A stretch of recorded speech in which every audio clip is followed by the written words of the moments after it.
Sveiki, šiandien RPC LT rinks kompiuteriuką su 4090 vaizdo korta, 9800X3D Ryzen procesorium, 4 TB SSD atmintis Samsung S990, šiam 4 GB DDR5 RAM. Taigi, šiuo metu CAM9 rinkos vertė 3000 €. Dėsim su 9800X3D procesoriuku, kurio pirmtakas 7800X3D buvo visiškai išpirktas, irgi kainos skyrocketino, niekur negalėjai gauti. Ir dabar sudėsim monsteriuką.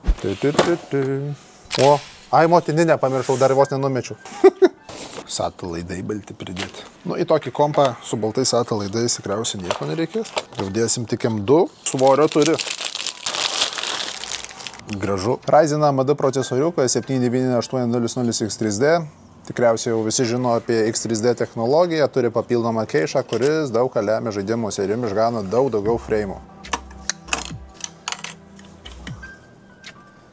DDR5 ramukus dedam, šiam 4 GB. Niekada negirdėkit 4 lasdelių po 16. Nepadarysit taip, kad dažnis pakiltų iki to, kurio jums reikia. Padarysit, nu tai gal dievai esat. Nežinau, mokat kažką, ko mes nemokam, bet iš tikrųjų tai niekas taip nepasidaro. Jau DDR5 išleisti kokie 3 metai, bet 4 RAM stikų vis tik normaliai nepalaik. Deda Z2 po 32 ir galvos neskauda. Galiu pasakyti, kad vis tiek skaudės, dar yra XMP Expo modeliai, motinės laikas krovimosi pailgėja, turi nustatymus susireguliuoti. SSD diskas, vienas populiariausių tiesiog rinkoje SSD diskelių. Kodėl jisai toks populiarus? Nu, turi ganėtinai didelį greitį, bet dažniausiai kodėl mes jį rekomenduojam, tai dėl savo patvarumo. Šitie diskai genda mūsų bent jau praktikoje labai retai. Perrašymų skaičius didesnis, kiti niuansai. Jeigu jūsų duomenys svarbus, rinkitės Samsung S990, sutaupysit savo ar kitų laiko atstatinėjant duomenis.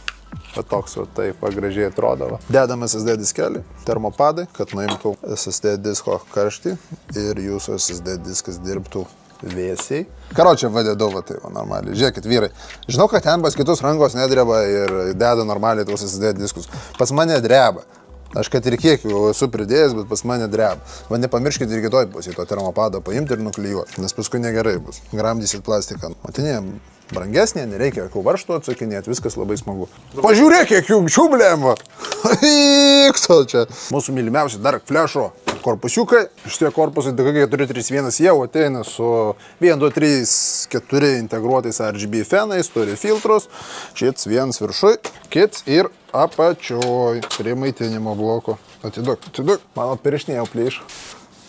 Duris klono nuimu, vietos daug. Telpa Full ATX motininė plokštė. Galima 2 fenukus uždėti čia, 360 mm viršui dedasi vandens aušintuvas arba 3 feniukai kaip nori. Da čia filtriukas yra, va vyrai.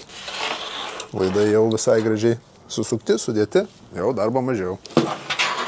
Matot šitus dalykėlius? Tai va čia turi taip pat būti susukti kaip ir čia va. Paimat, pasižiūrit, ne, va šitas va skylutės ir turi būti visos užpildytos. Jeigu ne visos, tai teis dėdė Aurimas ir jums išrašys dovanų. 2, 3, 1, 2, 3, 1, 2, 3. Gerai, kad mokykloje iki 3 išmokino skaičiuoti. Tikras tėvo charakteris. Tėvukas visiškai? Tėvo. Galima be varžtų suklijuoti. Turiu. Galėjau ir suklijuoti, aš tam motinėm priklijuoti. Nu, mes esam jau viską matę. Suklijuotų, priklijuotų, prilipdytų, kabančių, pririštų motininių. Pažmoninis fantazijos yra. Ir kad dabar dar vienas dalykėlis. Kai dedat motininę, nedaro to. Va tie va visi kondensatoriai pasiims jums ir nusimuš. O tada jau turėsit problemų. Dėl to visą laiką dedant motininę, pasistengiam gražiai įdėti taip, kad per varžtus nebrauktumėmės. Nu, mano pirštinė plyš. Gerai, kad daugiau pirštinių iš karto pasiėmė. Motininę įdėjom, balta, graži. Dabar kišim laidus. USB 3.0. HD audio yra audio jungtis, kuri skirta, nepatikėsit, audio. USB jungtis, į USB kišam, taip ir paprasta. Visą laiką irgi visiems taip paprasta, YouTube'ai pasižiūrė pas mus, ateina, sako, blamba, vyrai gal padėsit surinkti. Kažką ne taip padariau, sako, ten taip paprasta YouTube'ai, bet kažkas ne taip. O paskui gaunam darbą normaliai. Reikia perinkinėti kompiuteriukus. Paskui žmogus nuliūsta, nes motininė pažeista dar kažkas. Pinus bandė paglostyti, nes labai gražus. O! Tai va, pinas kaip užgaida už pirštą būna. Sudėsim peniukus, fanukus. Mes nesiciatskim. Paimam, sudedam, atiduodam, ištestuojam gerai. Ten kiti filmuoja, glosto tuos kompiuterius. Kas be ko, mes jau esam tik tokią idėją video, reelsą. Kaip sudėjo tinkamai ventiliatorius. Nu, ten biški Robertas nepasakė, kad tai yra revers šiais laikais jau ventiliatoriai. Ten buvo biški ir klaidų padaryta. Ne visa naujausia informacija perduota, bet iš esmės teisingai. Dabar būna atrodo va taip, o sparnuotis būna atvirkščiai pasisugusios. Specialiai tam padaryti ventiliatoriai, kad gražiau atrodytų. Kad nereikėtų matyti va šitų visų laidų perėjimų, va šitų lipdukų. Dėl to gaunasi sparnuotis paima apsuka ir jie gaunasi revers ventiliatoriai. Damoju, kas čia daugiau patyrė. Einu dar varžtų nusipirkti.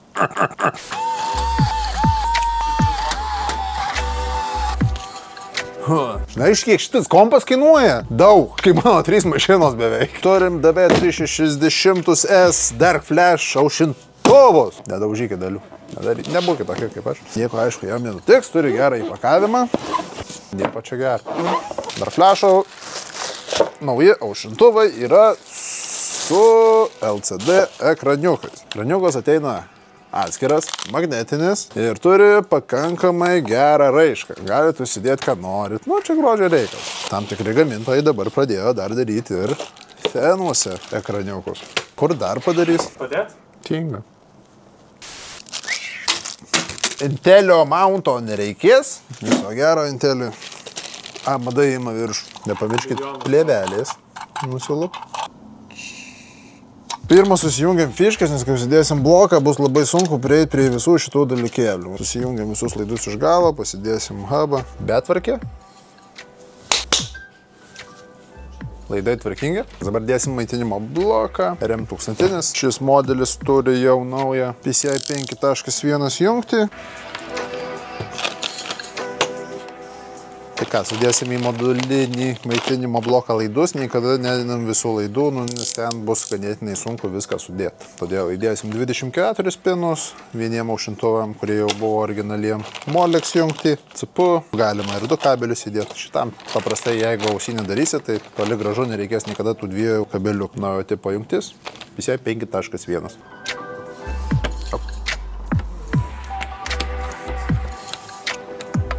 Maitinimo blokas į vidų.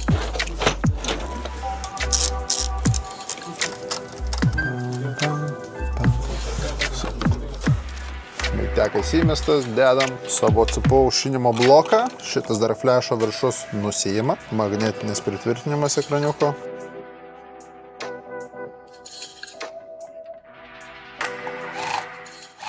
Nu ir atėjo Big Boy.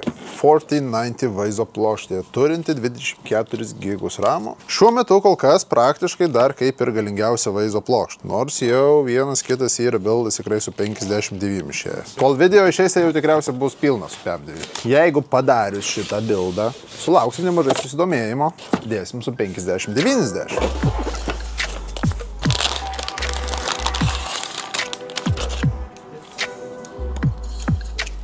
Nedidelė vaizdo plokštė. Per visą bildą beveik, o korpusas tai čia jau ir taip nemažas. Op.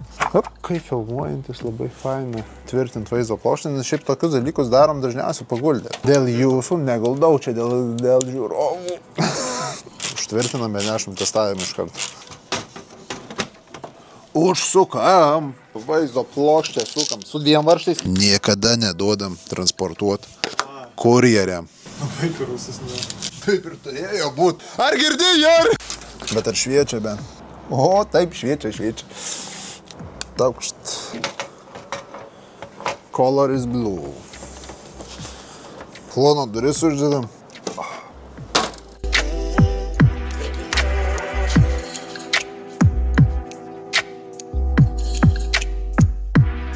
Jau turim PM7 Ti'us ir PM8. Tai like, subscribe ir darysim daugiau bildų.